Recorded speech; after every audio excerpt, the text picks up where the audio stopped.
In a vast expanse of the galaxy, where ancient civilizations measure their worth by conquests and technological supremacy, one species stand apart. Not for their weapons, not for their ships, but for something far more dangerous, their refusal to abandon those in need. When Marcus Chun, a human mining engineer, stumbles upon two dying dragon-like beings on a remote asteroid, he faces a choice that will echo across star systems. The logical decision would be to walk away.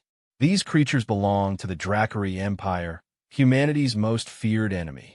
Their kind has raised human colonies and enslaved entire worlds. But humans have never been known for making logical decisions when someone needs help. What happens when an act of compassion between enemies becomes the catalyst for the most unlikely alliance in galactic history? When the rescued become the rescuers. When the galaxy's most ruthless predators discover that sometimes the greatest strength isn't in the claws that tear, but in the hands that heal. Some bonds are forged in fire. Others are born from the simple, stubborn human refusal to let someone die alone. The asteroid belt mining station Hadley's Hope drifted silently through space, its industrial lights casting long shadows across the rocky debris field. Marcus Chun wiped sweat from his brow as he guided his small mining pod between the floating chunks of metal-rich stone. 3 months into his contract, and he still found the work peaceful compared to his previous job as a combat engineer in the Terran Defense Force.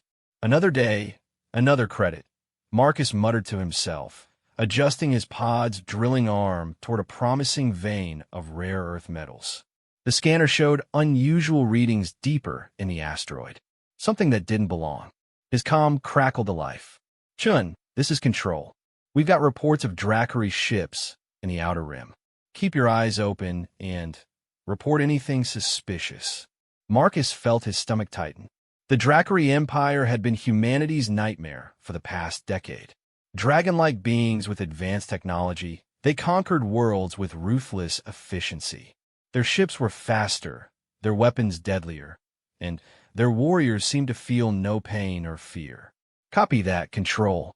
All quiet out here, Marcus replied, though he increased his sensor range just to be safe. Hours passed as he worked, the rhythmic hum of the drilling equipment almost hypnotic. Then, his proximity alarm screamed. Something large was approaching fast. Marcus looked up through his pod's reinforced viewport and felt his blood turn to ice. A Dracari fighter craft, heavily damaged and spinning out of control, crashed into the asteroid not 50 meters from his position. The impact sent tremors through the rock, and debris scattered across his field of vision. Marcus sat frozen for a moment. Every instinct told him to run. Call for backup. Let someone else deal with this.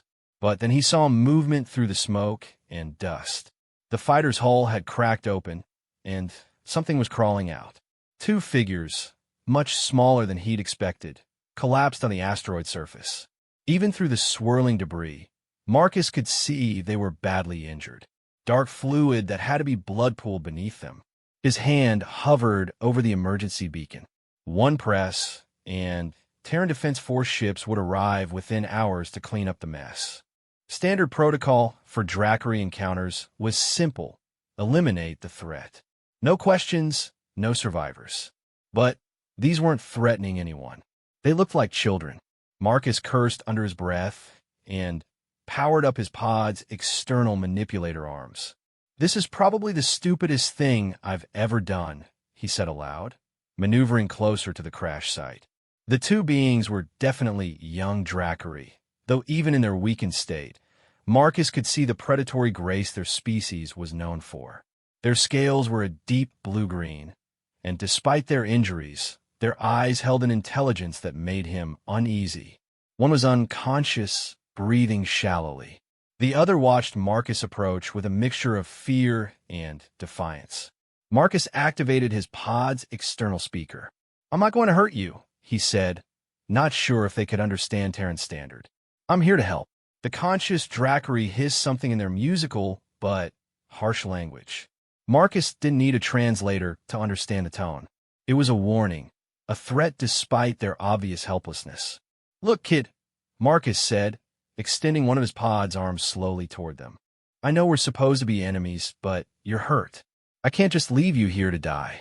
He'd studied Dracari anatomy during his military service, back when such knowledge might have meant the difference between life and death in combat. They were reptilian, but warm-blooded, with redundant organ systems that made them incredibly tough. But these two had clearly been through hell. Their fighters showed signs of multiple impacts, and their environmental suits were torn and leaking. The conscious Dracari said something else, then looked at their unconscious companion. There was genuine concern in those alien features, an emotion Marcus recognized despite the physical differences between their species. Your friend needs medical attention, Marcus said, continuing his slow approach. My species isn't that different from yours. I might be able to help. The Dracari looked between Marcus and their companion, clearly torn. Finally, they spoke again, and this time Marcus heard something he hadn't expected, a word in broken Terran standard. Please. That single word, spoken with obvious difficulty and pain, made Marcus's decision for him. He carefully positioned his pod and extended both manipulator arms. The conscious Dracari didn't resist as Marcus gently lifted them and their companion into his pod's emergency compartment. Up close, Marcus could see they were even younger than he'd thought. Adolescents at most, with the sleek but not fully developed features of their kind.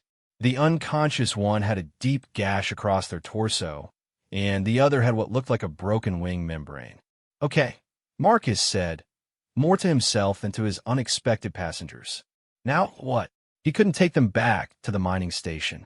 The automated defense systems would flag them as hostiles before he could get close enough to explain. The Terran Defense Force would want them as prisoners at best, test subjects at worst. But his pod had a small medical bay, basic but functional. It might be enough to stabilize them until he could figure out a longer-term solution. Marcus set course for his private claim, a small asteroid he'd been working on the side. It had a sealed habitat dome he'd been preparing for extended mining operations. It would have to do. As his pod flew through the asteroid field, the conscious Dracari spoke again. This time, their words were clearer. Why? They asked in heavily accented Terran standard. Marcus glanced back at them. Because it's the right thing to do. The Dracari tilted their head, confusion clear in their expression. We are enemies. Your kids, Marcus replied. And you needed help. The journey to his private claim took 2 hours. During that time, the injured Dracari watched Marcus work, their expression gradually shifting from suspicion to curiosity. When Marcus shared his water and emergency rations, they accepted them cautiously, but without hostility. I am Zeth, the conscious Dracari finally said. This is Kira. We are siblings. Marcus, he replied. Marcus Chun. I'm a mining engineer. You were soldier, Zeth observed, noting the military precision in how Marcus handled his equipment. Was. Not anymore. Now, I just dig up rocks and try to stay out of trouble. Marcus paused, not doing so great on that last part today. When they reached his private asteroid, Marcus was relieved to see his habitat dome intact. The small facility had basic life support, a medical station, and enough supplies for several weeks. It wasn't much, but it was better than leaving 2 injured beings to die in the cold vacuum of space. Getting them inside required careful coordination. The artificial gravity was set for human comfort, which seemed to work well enough for the Dracari physiology. Marcus had studied enough xenobiology to know the basics of their anatomy, but working on actual patients was entirely different. Kira, the unconscious sibling, was in critical condition. The gash across their torso was deep, and their breathing was labored. Zeth was more stable, but clearly in pain from their injured wing. This is going to be rough, Marcus warned as he prepared the medical station. I'm not a doctor, and I've never worked on your species before. Zeth nodded solemnly. We understand. You do more than any human should. The next several hours were a blur of improvised medical procedures. Marcus used his military medic training as a starting point, adjusting for the anatomical differences as best he could. The medical station's automated systems helped, but Ultimately, it came down to careful observation and educated guesses. Kira's wound required surgical sealant and tissue regeneration therapy. Zeth's wing needed careful realignment and immobilization. Both required pain management and antibiotics, though Marcus had to be careful with dosages given their alien physiology. Throughout it all, Zeth watched with intense interest, asking questions in their improving Terran standard about human medical techniques and technology. Their curiosity seemed genuine, not the intelligence-gathering Marcus might have expected from an enemy. "Your species learns quickly," Zeth observed as Marcus finished bandaging their wing. "But you also take great risks for others. This is unusual." "Unusual how?" Marcus asked, settling into a chair beside the medical station where Kira was slowly stabilizing. "Most species in Galaxy are careful. They protect their own, but strangers." Zeth made a gesture that seemed to indicate dismissal. "Strangers are not worth risk.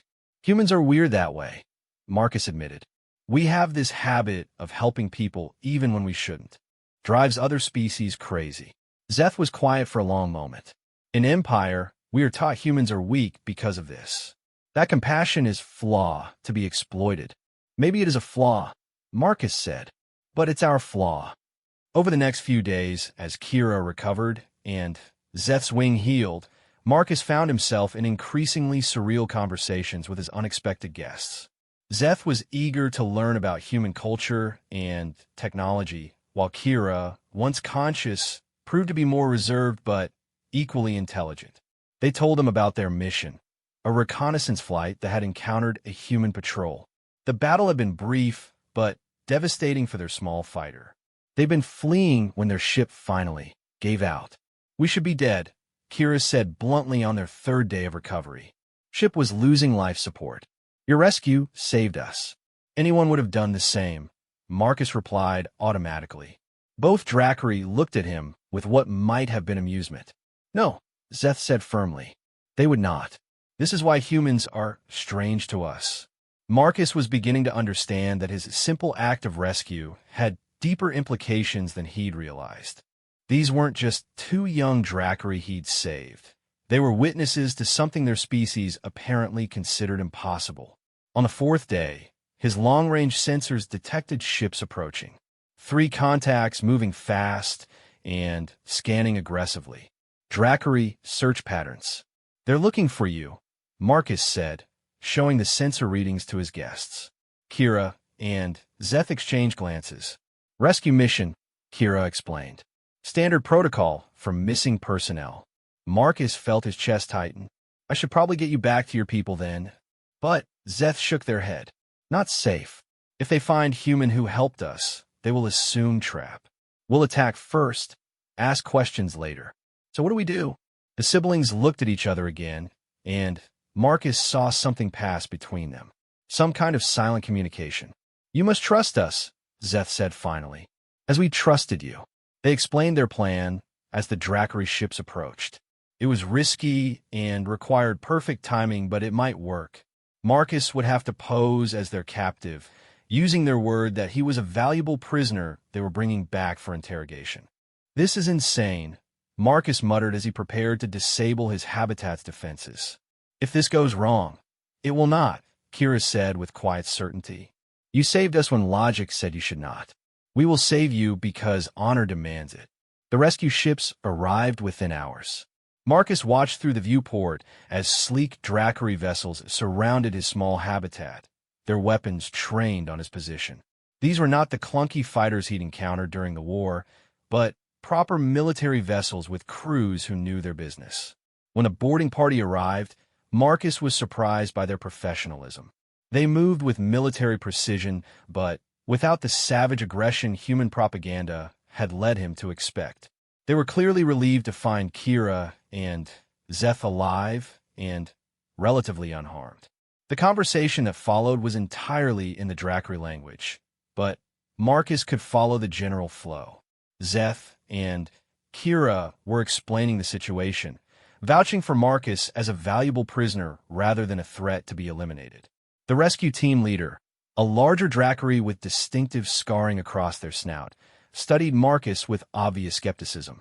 When they spoke, their Terran standard was fluent but cold. "You are the human who found them." "That's right," Marcus replied, trying to project confidence he didn't feel. "And you chose to render aid rather than alerting your military. They were hurt. I'm a medic, among other things. I couldn't just leave them to die." The scarred Dracari tilted their head. "Most unusual. We have studied human tactics for years, but this behavior was not predicted."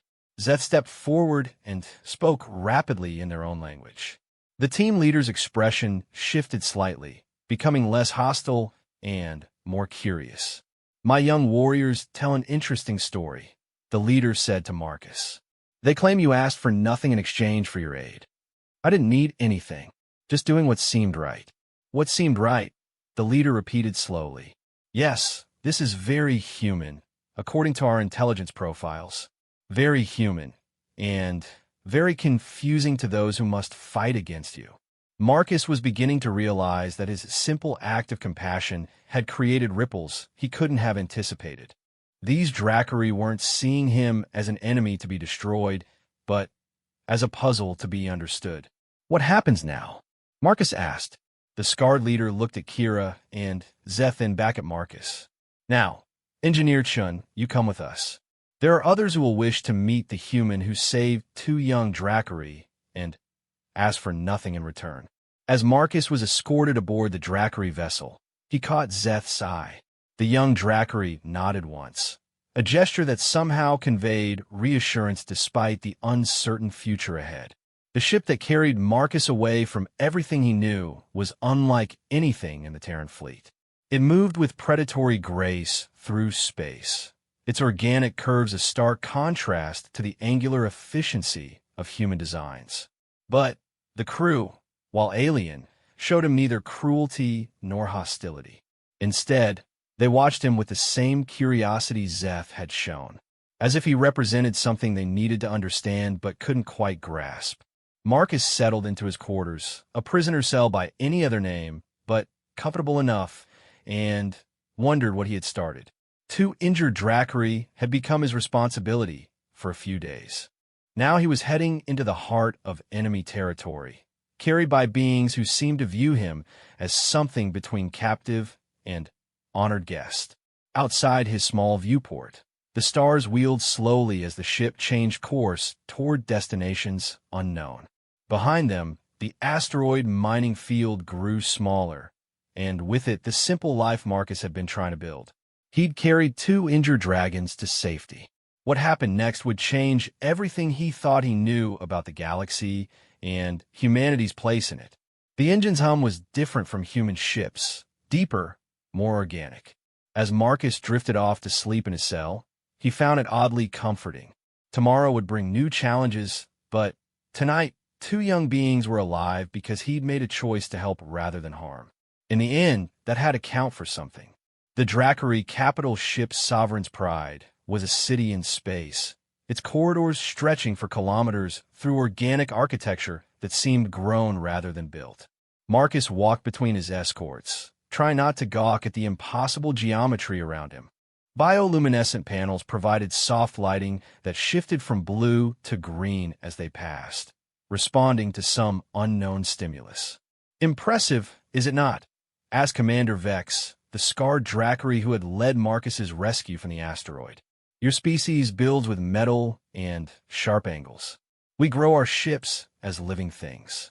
"It's beautiful," Marcus admitted, watching tendrils of light chase patterns across the walls. "How long does it take to grow something like this?" "This vessel is 300 of your years old," Vex replied with what Marcus was beginning to recognize as Dracari pride. "She has served in 47 campaigns and birthed 16 smaller ships during her lifetime. They passed through a massive atrium where other Dracari moved with purposeful grace." Marcus noticed that most of them wore variations of the same form-fitting suits that seemed to be both clothing and light armor. What struck him most was their behavior. They glanced at him with curiosity, but no one showed the hostility he'd expected from an enemy species. "Your people seem remarkably calm about having a human aboard," Marcus observed. Vex made a sound that might have been laughter. You forget, Engineer Chun, that you are here at the request of two young warriors whose lives you saved. Word travels quickly aboard ship. Many wish to see the human who chose compassion over conquest. They arrived at what Marcus assumed were his quarters, though the space was far more comfortable than any prison cell he'd imagined. The room was organically shaped with soft surfaces and that same responsive lighting. A large viewport showed the swirling colors of hyperspace. You will remain here while the Council deliberates your fate, Vex explained. Food will be provided, and you may request entertainment materials. Do you require anything specific for your comfort? I'm fine, Marcus said, still taking in his surroundings. Commander, can I ask you something? Speak. Why haven't you just interrogated me for intelligence and then executed me? I'm a former Terran Defense Force engineer. I must have information your people would find valuable. Vex studied him with those unsettling predator eyes. You assume we think like humans, Engineer Chun. Your people see every interaction as potential conflict. We see patterns within patterns. You have presented us with a new pattern, one that requires consideration. After Vex left, Marcus found himself alone for the first time since his rescue of Kira and Zeth. The silence was profound, broken only by the organic hum of the ship's biosystems. He moved to the viewport and watched hyperspace swirl past in impossible colors.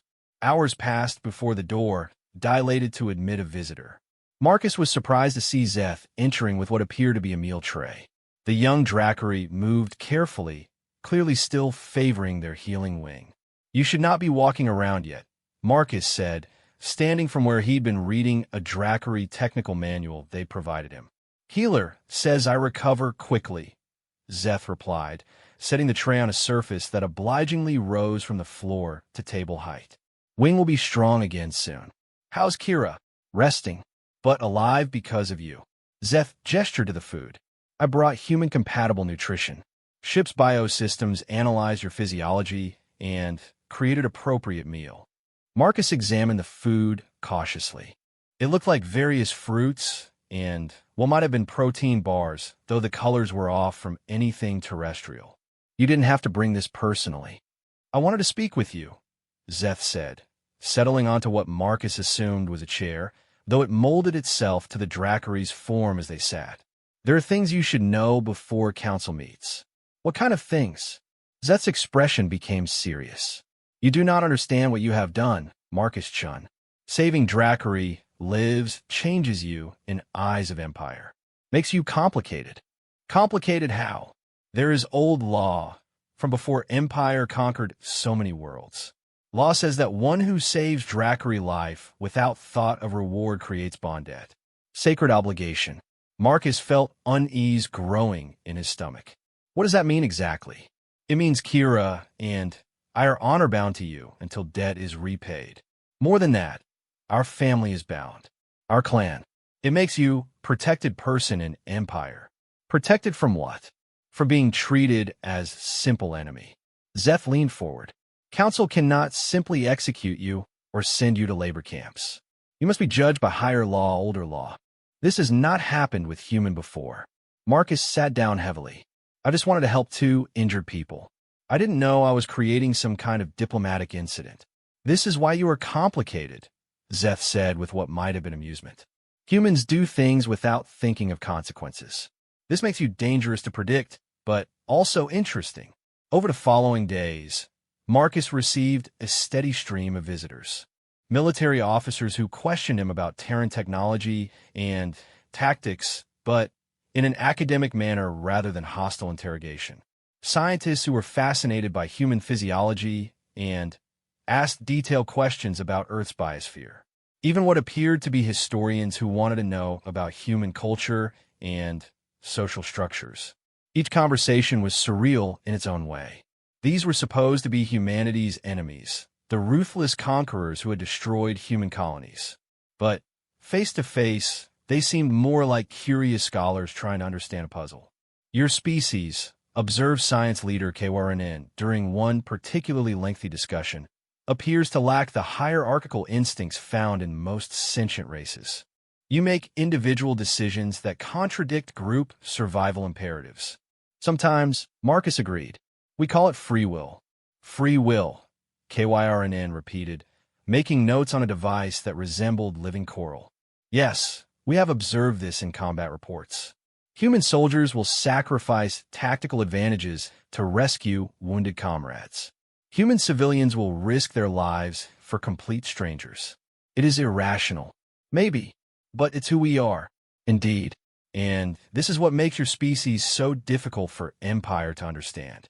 We conquer through superior strategy and overwhelming force. But how does one conquer a species that will die for strangers? The question hung in the air between them, unanswered. On his 5th day aboard the ship, Marcus was summoned to meet with the council. Vex arrived to escort him, wearing what appeared to be formal regalia, additional armor plates inscribed with symbols Marcus couldn't read. Is this going to be a trial? Marcus asked as they walked through corridors that seemed even more elaborate than usual. Something like that, Vex replied. The council must decide how to categorize you under Imperial law. Your status as a bond-protected person complicates matters. What are the options? Prisoner of war, which would normally lead to interrogation and eventual execution. Intelligence asset, which would mean permanent imprisonment and forced cooperation. Or, Vex paused. Or what? Or something that has no precedent in Imperial law. The council chamber was vast, its walls reaching up into shadows that the bioluminescent panels couldn't penetrate. 7 Dracari sat on platforms that adjusted themselves to each individual's preferred position. Marcus could sense the weight of authority in the room, the careful formality of beings who were accustomed to making decisions that affected entire star systems. At the center of the curve arrangement sat an ancient Dracari whose scales had faded to silver with age. When they spoke, their voice carried absolute authority. I am High Counselor Thane. You are the human Marcus Chun, who saved the lives of 2 Imperial citizens. That's correct, Your Honor. You understand that by Imperial law, the taking of human prisoners typically results in interrogation followed by execution. Marcus felt his throat tighten. I understand that's been the practice, yes. Yet you chose to save Dracari lives, knowing that your species and ours are at war. What? The question Marcus had been dreading since his capture. He'd had days to prepare an answer, but standing before these alien judges, all his rehearsed speeches seemed inadequate. Because they needed help, he said simply, I'm not a soldier anymore. I'm a mining engineer. When I see people in trouble, I try to help if I can. People, Thane repeated. You consider Dracari to be people, despite our species' history of conflict? Yes. I mean, you're obviously different from humans, but you think and feel and care about each other. That makes you people to me. Several of the council members made sounds that Marcus couldn't interpret. Thane raised a clawed hand for silence. Engineer Chun, you present us with a unique problem. Your actions have created a bond debt that protects you under our oldest laws. Yet you remain a member of a species currently at war with the Empire. How do you propose we resolve this contradiction? Marcus realized that this was more than a trial. It was a test. These beings were genuinely trying to figure out how to handle a situation their legal system had never encountered. I don't know, he said honestly. I'm not a lawyer or a diplomat. I'm just someone who helped a couple of kids who were hurt. Whatever happens next, I don't regret that choice. Another council member leaned forward. You would make the same choice again, knowing it would lead to your capture? Yes, even though helping enemies could be considered treason by your own species? Marcus thought about that. Would the Terran Defense Force see his actions as treason? Probably. But that didn't change anything. Yes, he said again. Thane studied him with those ancient eyes. Most interesting. Tell me, Engineer Chun, what do you know of Dracari history? Not much beyond the military briefings. You're a spacefaring empire that's expanded aggressively over the past few centuries. You have superior technology and discipline that makes you effective conquerors. An accurate but incomplete assessment, Thane said. What your briefings likely did not mention is that the Dracari Empire exists because we learned through bitter experience that cooperation serves survival better than conflict. We were once as fractured as humanity appears to be now, hundreds of competing clans and factions. Only by uniting under imperial law did we avoid extinction. Marcus wasn't sure where this was going, but he sensed it was important. The empire expands, Thane continued, because we have learned that isolated species eventually face challenges they cannot overcome alone. We offer the choice to join willingly or be conquered. Most choose conquest, as they cannot imagine abandoning their independence. And humanity? Humanity presents a unique challenge. Your species fights us not for territory or resources, but for the principle of remaining free. This makes you both admirable and dangerous. High Counselor Thane stood, and the other council members followed suit. Engineer Chun, the council has reached a decision regarding your status. Marcus braced himself. By ancient law, you are bond-protected and cannot be harmed while that protection remains in effect. However, imperial law also prevents us from simply releasing an enemy combatant back to their forces. Therefore, you will remain aboard this vessel as a guest. A guest who can't leave? For now, yes. But your status may change as circumstances develop. As the council filed out, Vex approached Marcus. You look confused, Engineer Chun. I don't understand what just happened. The council has decided that you are too valuable to kill and too dangerous to release. You have become what we might call a living example.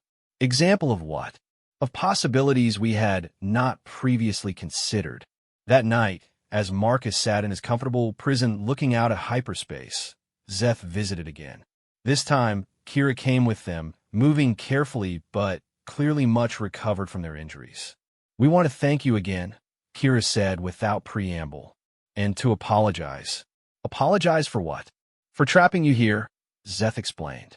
If we had died, you would still be on asteroid, living simple life. Because we lived, you are now complicated. Marcus looked at the two young beings who had inadvertently changed his entire existence.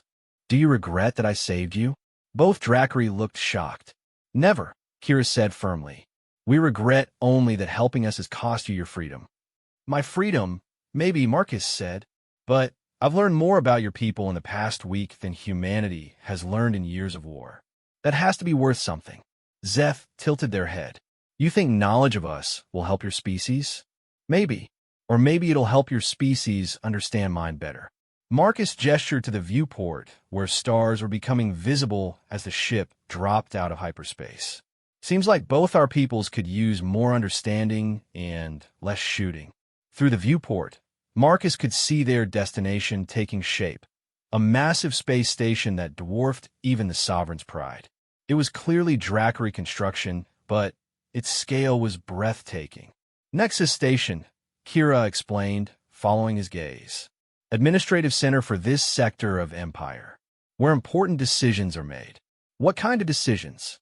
Zeth and Kira exchanged one of their meaningful looks. Decisions about war, Zeth said quietly, and perhaps about peace. As the ship approached the station, Marcus realized that his simple act of compassion had carried him far beyond anything he could have imagined. He was no longer just a mining engineer who had helped two injured strangers. He had become something unprecedented in the long conflict between humanity and the Dracari Empire. He had become a bridge between worlds, whether he wanted to or not. The docking bay they entered was vast enough to hold a small city, with Dracari vessels of every size and configuration floating in perfect formation. As their ship settled into its designated berth, Marcus could see crowds of Dracari gathering to observe their arrival. Word has spread, Vex explained as he came to collect Marcus. Many wish to see the human who saved Imperial citizens and asked for nothing in return. I'm starting to feel like some kind of celebrity, Marcus said. You are more than that, Vex replied seriously. You are proof that perhaps our species are not as incompatible as we believed. As Marcus prepared to leave the ship that had been his home for over a week, he caught his reflection in a polished surface. He looked older somehow, worn by experiences he couldn't have imagined just days before. But his eyes held something new, a sense of purpose that had been missing during his quiet life as a mining engineer. He had carried 2 injured dragons to safety. Now he was being carried into the heart of an empire, bearing possibilities for change that neither species had dared to imagine. The future was uncertain, perhaps dangerous, but it was also filled with potential that hadn't existed before 2 young Dracari had crashed on a remote asteroid. Marcus stepped onto Nexus Station, leaving footprints where no human had ever walked before, carrying with him the hopes and fears of 2 civilizations balanced on the edge of transformation.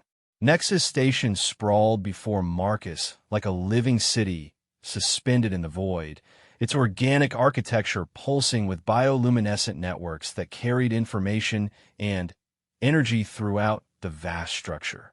He walked through corridors filled with dozens of different species, all moving with the purposeful efficiency of beings who serve the Dracari Empire in various capacities. The diversity is remarkable, Marcus observed to his escort, a Dracari diplomat named Saren who had been assigned to help him navigate the complex social and political landscape of the station. The Empire encompasses over 300 worlds, Saren explained, her scales a lighter green than most Dracari Marcus had encountered. Each species brings unique capabilities that strengthen the whole. And they all joined willingly? Saren's pause was telling. Eventually, yes. Some required persuasion to see the benefits of Imperial membership. They were heading to what Saren called the Integration Center, where Marcus would meet with officials who dealt with new species and unusual diplomatic situations. His status remained undefined, too valuable to imprison, too dangerous to release, too unprecedented to categorize. "Tell me about this Bondet law," Marcus said as they waited for a transport pod. "It seems like it's causing quite a stir." "It is ancient from before the Empire," Saren explained, when Dracari clans were separate and often hostile to each other. The law exists to prevent cycles of revenge by creating sacred obligations. If someone from another clan saved your life, both clans became honor-bound to each other. But humans aren't a Dracari clan. No, which is why the Council finds your situation so complex. The law was never intended for use with alien species. Their transport pod moved through transparent tubes that offered stunning views of the station's interior. Marcus saw vast hydroponic bays where non-Dracari species tended crops that could feed millions, industrial centers where advanced technology was manufactured with precision that exceeded anything in human space, and residential areas where dozens of different species lived in apparent harmony. "It's not what I expected," Marcus said honestly. "What did you expect?" "Slavkom. Forced labor. Conquered people living in fear." Sarah made that sound that Marcus had learned might be Dracari laughter. "Such methods are inefficient. Fear breeds resentment, which breeds rebellion.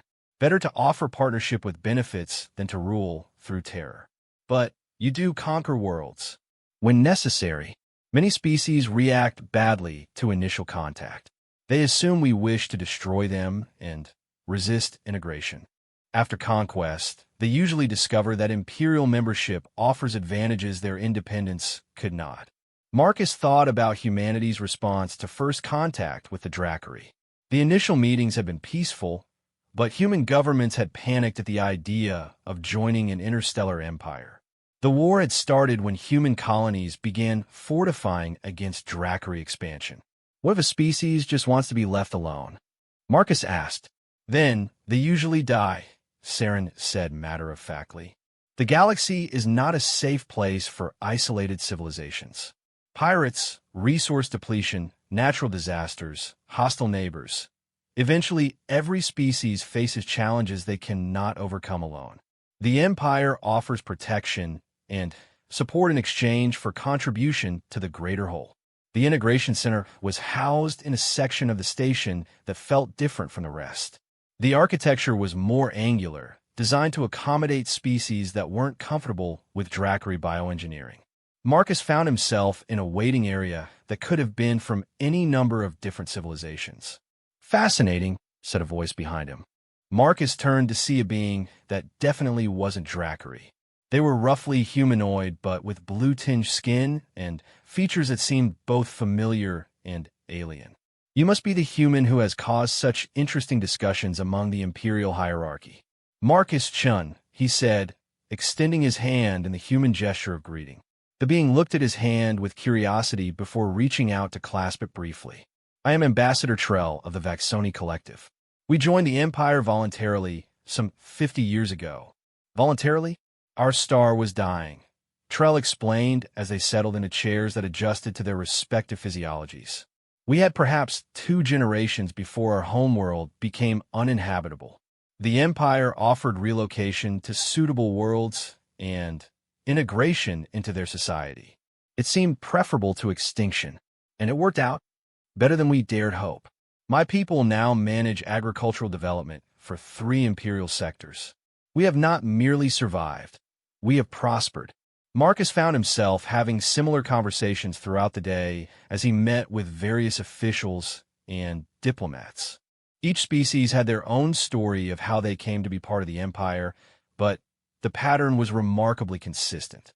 They faced some existential threat. The Empire offered a solution in exchange for integration, and they eventually found the arrangement beneficial.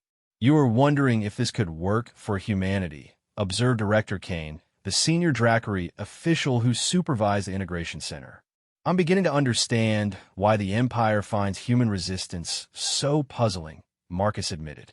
From your perspective, you're offering salvation. From ours, you're demanding surrender. Perhaps the problem is one of presentation, Kane suggested. Your species was approached with offers of integration, but your leaders interpreted this as demands for submission. When they refused and began militarizing against imperial expansion, conquest became the only viable option. But it doesn't have to stay that way. Kane studied Marcus with those predator eyes that had become familiar. That depends on whether your species can evolve beyond their initial misconceptions, and whether the Empire can find new approaches to old problems. That evening, Marcus was granted quarters in the station's diplomatic sector. The space was larger and more comfortable than his shipboard accommodations, with access to a common area where representatives from various species gathered informally. He was reviewing reports about Imperial integration procedures when Zeth and Kira arrived unannounced. Both young Drackery looked healthier than when he'd first met them, though Zeth still favored their healing wings slightly. We have news, Kira announced without preamble. Our clan has formally acknowledged bond debt to you. What does that mean practically? Zeth settled into one of the adaptive chairs. It means you are now considered part of Clan Vorthak. Not Drackery, but protected family member. I'm not sure I understand the implications. It means, said a new voice from the entrance, that you now have standing within the Empire that no human has ever possessed. Marcus turned to see an elderly Drackery with elaborate scarification covering their scales. The newcomer moved with the careful dignity of great age and greater authority.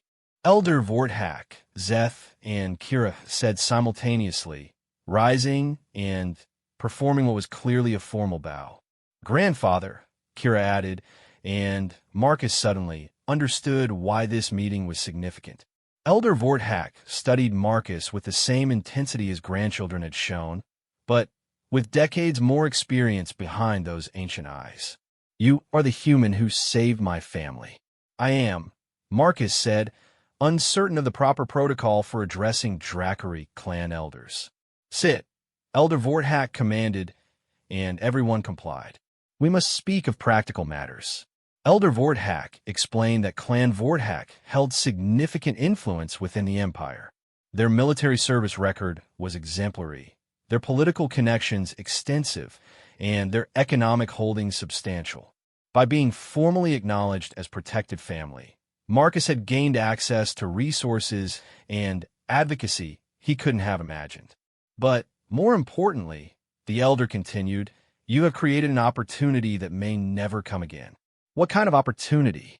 To find a path between conquest and extinction for your species. Elder Vorthak's proposal was audacious in its scope and implications. Using Marcus's unique status as a bond-protected human, they could begin unofficial negotiations between the Empire and humanity. Not the formal diplomatic channels that had failed spectacularly, but personal connections based on demonstrated trust. The Empire has never been successfully resisted by a species with humanity's combination of technological capability and stubborn independence, Elder Vorthak explained. This makes you valuable as enemies and potentially invaluable as allies. What would you need from me? Initially, nothing more than your presence and perspective. Let Imperial leaders meet a human who is here by choice rather than conquest. Show them that your species is capable of cooperation under the right circumstances. Marcus thought about the implications. And if it works? If it works, Elder Vorthak said, you become the first human ambassador to the Empire. If it fails, you remain our honored family member, protected but probably never able to return to human space. Over the following weeks, Marcus found himself in an increasingly surreal position. He attended high-level policy meetings where Imperial strategy was discussed, but as an observer rather than a participant. He met with scientists studying human behavior and technology, sharing insights that helped them understand his species better.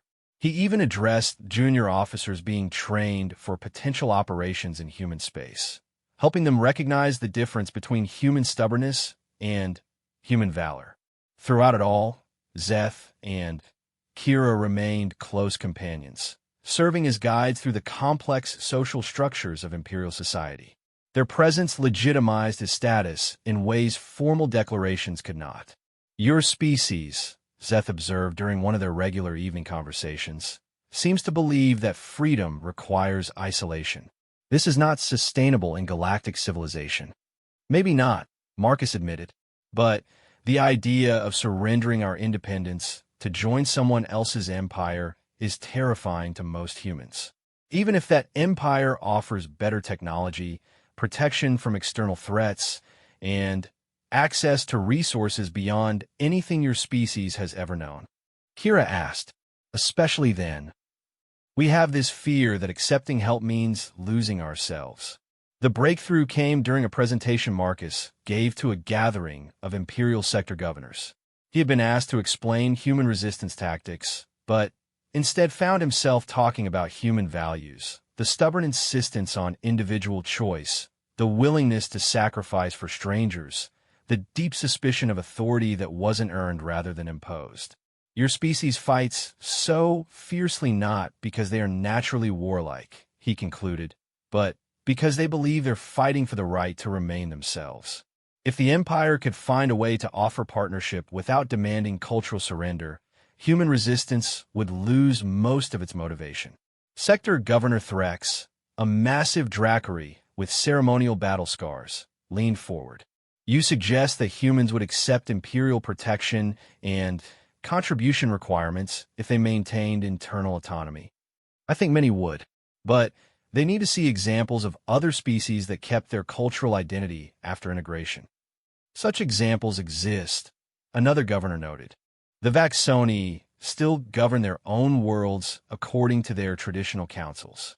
The Kelrani maintain their religious hierarchies alongside imperial administration. Then why, Marcus asked, were these examples not presented to human leadership during initial contact? The silence that followed was telling. Finally, Governor Threx spoke. Because we assumed humans would react like most species, with initial resistance followed by recognition of imperial advantages. We did not anticipate such sustained opposition. Humans don't like being told what's good for them, Marcus said. But they're willing to listen if they think they're being asked rather than commanded. The meeting led to others, each building on the insights Marcus could provide about human psychology and social structures. Gradually, a picture emerged of how first contact could have been handled differently, and more importantly, how future contact might succeed. The proposal that eventually reached the Imperial Council was revolutionary in its implications. Rather than continue the current strategy of conquest followed by forced integration, the Empire would offer humanity what amounted to client state status, protection, and resource access in exchange for specific contributions, but with internal governance remaining largely unchanged. It will require your participation, Director Kane explained during a private meeting. Humans will need to see one of their own vouching for imperial good faith. And if my own government considers me a traitor, then we proceed without them, working with human colonies and settlements willing to consider alternatives to endless war. Marcus thought about the mining station where this had all started and the dozens of similar communities scattered throughout human space. Independent operators who had more in common with imperial frontier settlers than with Earth's military hierarchies. Some of them might be interested, he admitted. The first test came when a human merchant vessel encountered an imperial patrol in neutral space.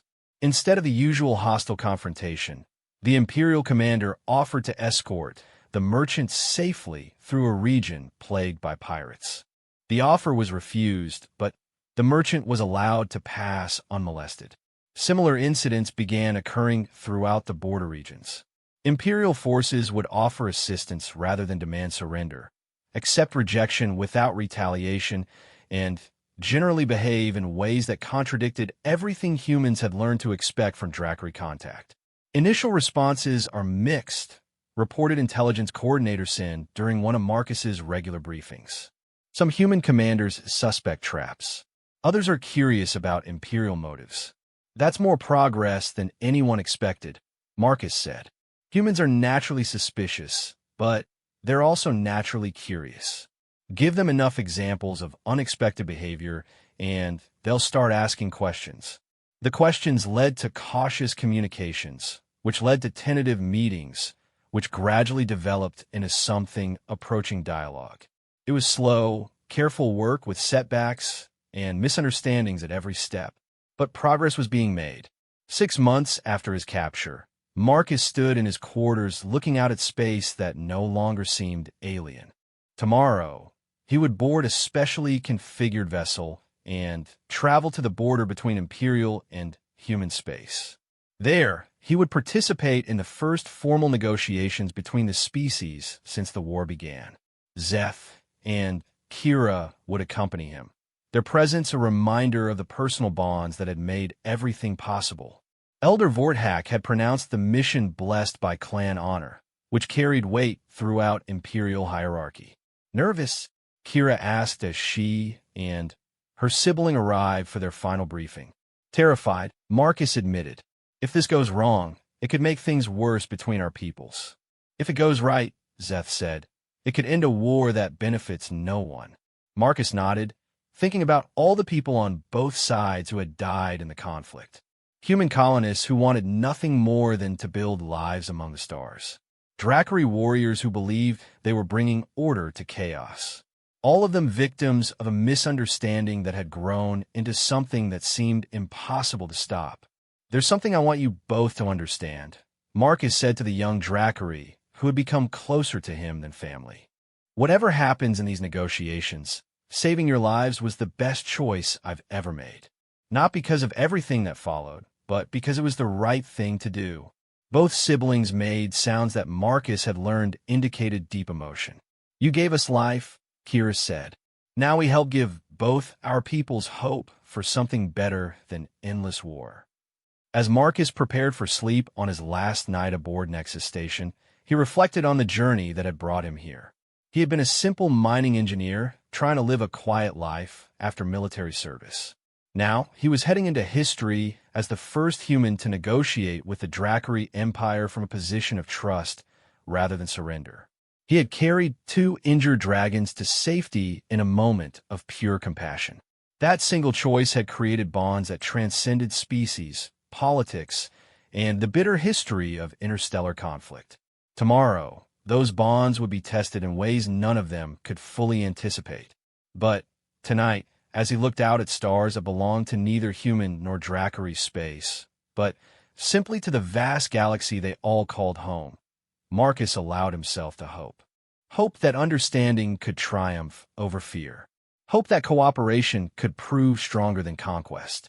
Hope that the simple human impulse to help those in need could light a path toward a future neither species had dared to imagine. The negotiations would be difficult, probably dangerous, and quite possibly doomed to failure. But they were happening at all because a human mining engineer had once chosen compassion over caution, and two young Dracari had proven that honor could bridge any divide. In the end, that was what mattered most.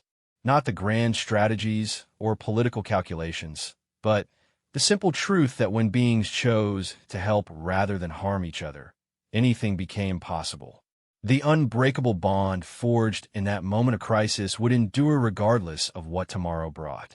And sometimes, Marcus thought as sleep finally claimed him, that was enough to change everything.